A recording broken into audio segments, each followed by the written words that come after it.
Then we get to the next ayah. Rabbul-Mashriqi wal-Maghribi. La ilaha illa huwa fattakhidhu wakila. The master of the east and the west. Allah just mentioned night and day, right? Remember Allah at night? In the daytime you have all kinds of sabh.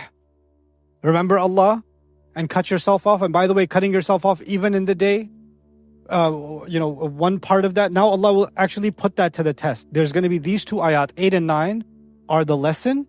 And then the test, whether you have really learned that lesson, is going to be 10 and 11. So it's, how you have theory and practical in science? You study the scientific theory and then you study the practical. So 8 and 9 are kind of the theory. And then 10 and 11 are going to be the first practical. Like, did you really embody these? Here's how you know. But anyway, Rabbul-Mashriqi wal-Maghribi, the master of the east and the master of the west. The east and west are important to mention because the east is the start of the day and the west is the west is the sunset. So it's the start of the night. And the entire reference before was day and night. Right? So Rabbul-Mashriqi wal-Maghribi, the change in how your life looks in the day and how your life looks at the night. And doesn't matter if it's day or night, they may be different, but both of them have one thing in common, the dhikr of Allah. The dhikr of Allah looks different in the day, the dhikr of Allah looks different in the night, but He's the Rabb of the east and the Rabb of the west, the Rabb of the sunrise and the Rabb of the master of the sunset. Mashriq means east and west. Mashriq also means sunrise and sunset. So He's master of night and day. فَيَصِحُ أَنْ يَكُونَ الْإِسْتِعَابِ جِهَاتِ الْأَرْضِ. It can also mean, east and west means the entire land. Like if the king says, I am the king of the east to the west. What's he saying? I'm king of the entire land. Right? So Allah is saying, Allah is the master of the east and the west, as if to say that this entire region is going to be under the dominion of Allah, is going to be under the rule of Allah's religion. It's coming. The victory of Allah is coming. Don't worry about it. It's going to happen. You'll see. Because right now, the east to west in Hijaz is filled with arbab, different gods. But time is coming. And how will you know that? La ilaha illa huwa. There's no one to be worshipped, loved, adored, obeyed in any way, shape, or form except He. We're all familiar with La ilaha illallah, but I'm just going to give you a quick note on the word ilah that you may not be familiar with. Ilah comes from the word wala. Wala, and wala actually means an object of intense love. An object of intense love. And a kind of love, when you have it, you don't feel the need for anything else. When a love is fully self-sufficient, it's actually called wala or wuluh in Arabic. And from it we get the idea of the ilah or the ma'luh also in some readings of this word in Arabic. And that suggests that Allah is not just the object of worship, He's the object of devotion. He's the object of fulfilling love. Like the love that doesn't leave you in pain, that love doesn't leave you wanting more. How many romantic poetries, ghazal, qasida, shi'r, about your love is only pain, but since it's you, I'll accept the pain. I love how it hurts and all that stuff. Because love is always associated with some kind of pain. But with Allah, it's filled with fulfillment, contentment, sakina, right? And that's what Allah Azza wa Jalla is describing His name with.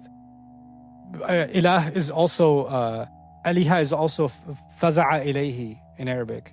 When you run towards somebody when you're desperate. Like, I want you to think of it as whenever you have a problem, there's someone comes in your mind that you want to talk to immediately. Or something great happens and immediately want to text somebody. Guess what just happened, right? This is the person you ran to. One of the meanings of ilah is the one you turn to in any situation. It's just the first one you want to just... And by the way, the Muslims have this naturally, right? Something amazing happens, alhamdulillah. Something bad happens, astaghfirullah, subhanallah. La hawla wa la quwwata illa billah. Like we just turn to Allah immediately, and that's actually our acknowledgement of Allah as ilah. And even in our culture. It's a very beautiful thing that we do that. That in any occasion, we have an easy way to just turn to Allah and to remember Allah in that way. So anyway, Rabbul-Mashriqi wal-Maghribi, la ilaha illa huwa fattakhidhu wakila. Now the second lesson. The first one was cut yourself off. The second lesson is take Him as your wakil. Take Him as now the word in Arabic is wakil. So let me explain what wakil means. It comes from the word wakal. Wakal means a person who's very weak. Can't do anything themselves.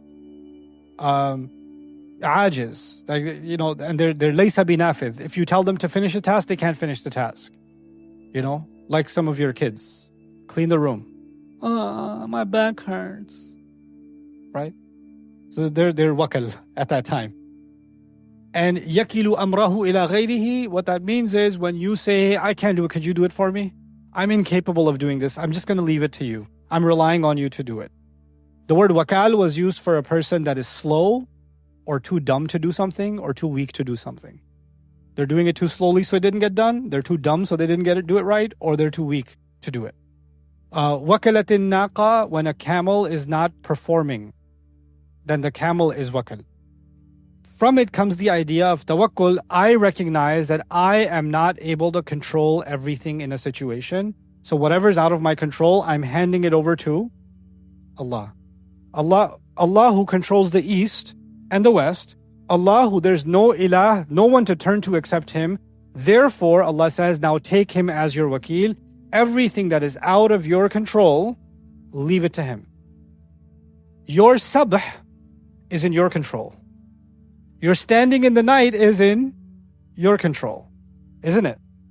But there are things, Allah is now by saying, فَاتَّخِذُوا وَكِيلًا, Allah is actually saying there are other things that are completely out of your control. How will someone react to the da'wah of the Prophet ﷺ? Is that in his control? No. Will someone become violent with him? Will someone accept and then reject later? Or someone reject and accept later? None of that is under his control. The thing that's being taught, the first lesson that's being taught in tawakkul to Allah is that human beings can never control other human beings. And we can never control anybody else's hearts or their minds. Accept that fact. Just internalize, I don't have control. I don't have control. I don't have control over my son. I don't have control over my daughter. I don't have control over my wife. I don't have control over my husband. I have control over myself. Allah will ask me how I use that control. And everything else, Allah, I'm handing control over to who? To Allah. فَاتَّخِذْهُ وَكِيلًا. Don't you do your mission. You're not seeing any results. Rasul ﷺ may be doing his da'wah, and every day things are getting more aggressive, like I was mentioning before, and he's not seeing any results. And Allah is saying that's not under your control anyway. That's not what I'm asking you to do. Results are not up to you. Control is not up to you. لَسْتَ عَلَيْهِمْ بِمُسَيْطِرٍ. You're not in charge of them. You're not controlling them. Hand that over. This is where human beings have to accept their weakness, their inability. فَاتَّخِذْهُ وَكِيلًا is just like tasbih. In tasbih, we declare the perfection of Allah and our imperfection. In tawakkul, we declare Allah's ability to do something and our inability. We have to accept our lack of control and Allah's complete control. فَاتَّخِذْهُ وَكِيلًا. Take Him as someone who you leave your matters to. اتَّكَلَ. So when you surrender your matter to someone. التوكيل أن تعتمد على غيرك وتجعله نائبا عنك. When you completely leave something in somebody's hands and you don't even think about it anymore. One of my favorite examples of tawakkul in the Quran, practical examples of tawakkul in the Quran, is in Surah An-Nur. So I'll share that briefly with you. In Surah An-Nur, there was a rumor about Aisha radiallahu anha. You guys remember? Yeah? Now, the thing with rumors is, maybe one person started it. But does it stay with one person? It goes to 2 people, 2 to 7 people, 7 to 50 people, 50 to 1,000 people. Keeps going. And by the time you hear it, somebody's saying, this about you. You're like, who told you? Oh, I don't want to talk about it. No, tell me who told you. Well, I was at this party and this guy was saying, what did he look like? Oh, he was wearing a t-shirt. Okay, I'm going to find him. And then you find that guy. Hey, so you said something. I didn't say anything. You did. I found out you said, yeah, I did say it. Who told you? And you have in your basement, you've got a picture board and you got a hit list of who told who told who told, because you want to get to the who started this. Can you ever get there? No. And some people didn't say that much bad stuff about you. Some people said a lot about you. Some people spoke little. Some people spoke much. And you're trying to make this fire stop. And the only way you'll make it stop is you're going to go after everyone who said something. You're going to screenshot everybody. Right? And collect names. And have a hit list. Right? Is that possible? No. Is the situation any longer in your control? No. It's not in your control. What does Allah say? لِكُلِّ امْرِئٍ مِّنْهُمْ مَا اكْتَسَبَ مِنَ الْإِثْمِ.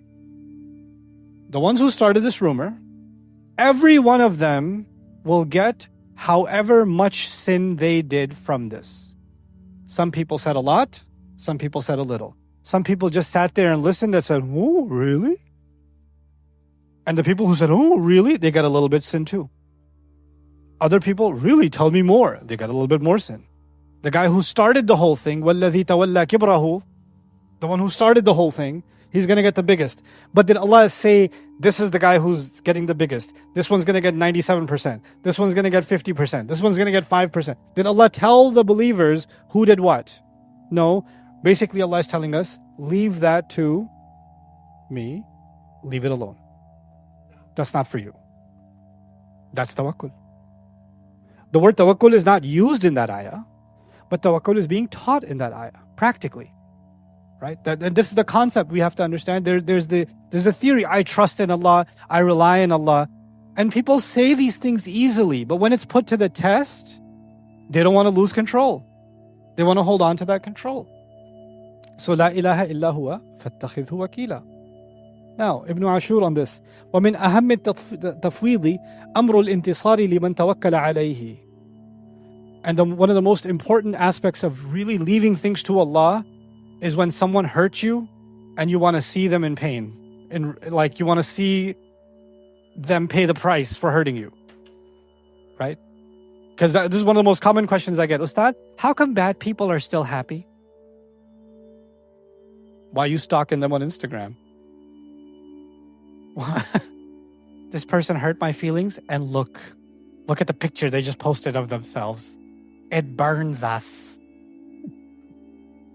How come Allah lets them be happy even though they're terrible people? And then people have an even bigger crisis. It's that there are some people that are really bad, but then they just do tawbah. And then they start taking care of orphans. And they memorize the whole Quran. But they were really bad. Is Allah just gonna just forgive them and I have to be with them in Jannah? I'm like, oh, so how are you sure you're going? No, I'm just saying in case I make it, I don't want to see them. You know what that is? A desire to control the outcome. A desire. You know, if you say Allah is more fair than my concept of fairness, Allah is more wise than my concept of wisdom, Allah knows my feelings better than I even know my feelings, Allah cares for my heart more than I care for my heart, then it's easier for me to let Allah handle that without Allah explaining it to me. Allah will do it. Ya Allah, I know you're going to do it. Can you tell me exactly how you're going to do it? Is she going to fall off the stairs, or is there a bus that's going to accidentally just like, how's it going to, can you just, because I just want to feel better. No. If you trust Allah, then let it go. I like to give you silly examples so you can understand the concept. If you trust someone's cooking, don't stand over their shoulder and say, are you going to add more salt, or that's it? Like, if you trust her, just go walk away. You trust it. If you're trusting Allah with something, then no longer concern yourself with it. It's in someone's control who will handle this better than anybody else could handle it. Then you should be completely content. Now you're not worried about who said what, who's doing this. Is Allah going to do justice with these people or those people or those people? No. Am حَسِبَ الَّذِينَ يَعْمَلُونَ السَّيِّئَاتِ أَنْ يَسْبِقُونَ سَاءَ مَا يَحْكُمُونَ. Are people who thinking they did wrong, you think they got away from us? What a terrible decision they made. So he's saying one of the biggest aspects of tawakkul in Allah is letting it go, letting the need for revenge or vengeance or justice go. فَإِنَّ النَّبِي صلى الله عليه وسلم لما بلغ قول المشركين فيه اغتم لذلك. When Rasul صلى الله عليه وسلم heard what the mushrikeen were saying about him, he's a liar, he's a poet, he's a magician, he's a kahin. When he heard these things, it upset him. وَقَدْ رُوِيَ أَنَّ ذَلِكَ سَبَبُ تَسَمُّلِهِ مِنْ مَوْجِدَةِ الْحُزْنِ. And that's why he was wrapping himself in a blanket, if you remember the beginning of the surah. فَأَمَرَهُ اللَّهُ بِأَلَّا يَعْتَبِدَ إِلَّا عَلَيْهِ. So Allah told him, don't let this worry you, because who's handling that situation? Allah, let them talk. That's Allah's, that's not you to deal with. That's Allah to deal with. That should not worry you. Rabbul-Mashriqi wal-Maghribi la ilaha illa huwa fattakhidhu. After Maghrib, you're turning to Allah. In the Mashriq, they're talking about you. And even when you're talking to Allah, they're holding their meetings on how to kill you or how to hurt you or how to end your mission. Don't worry about it. Don't worry, that's not your concern. وَهَذَا تَكَفُّلٌ بِالنَّصْرِ وَلِذَلِكَ عُقِّبَ بِقَوْلِهِ وَاصْبِرْ عَلَى مَا يَقُولُ. So which is then leading us to the practical next. I'm going to skip that one. But one thing I will show you though. In this ayah we see La ilaha illa huwa, which is a statement of our declaration of worship of Allah. Everybody knows that. And immediately after it's followed by فَاتَّخِذْهُ وَكِيلًا. And other places in the Quran. فَاعْبُدْهُ وَتَوَكَّلْ عَلَيْهِ. Worship Him and rely on Him. Even in the Fatiha, إِيَّاكَ نَعْبُدُ is about worship. إِيَّاكَ نَسْتَعِينُ, seeking His help, is about tawakkul, isn't it? So what are we learning? The first element of worship. Once you enter into the worship of Allah, one of the first manifestations that I've truly entered into the worship of Allah, is I learned to let some things be handled by Allah that are out of my control, and I just say, I completely have trust in Him. He's the only one. Allahul Musta'an. That's it. It's good enough for me.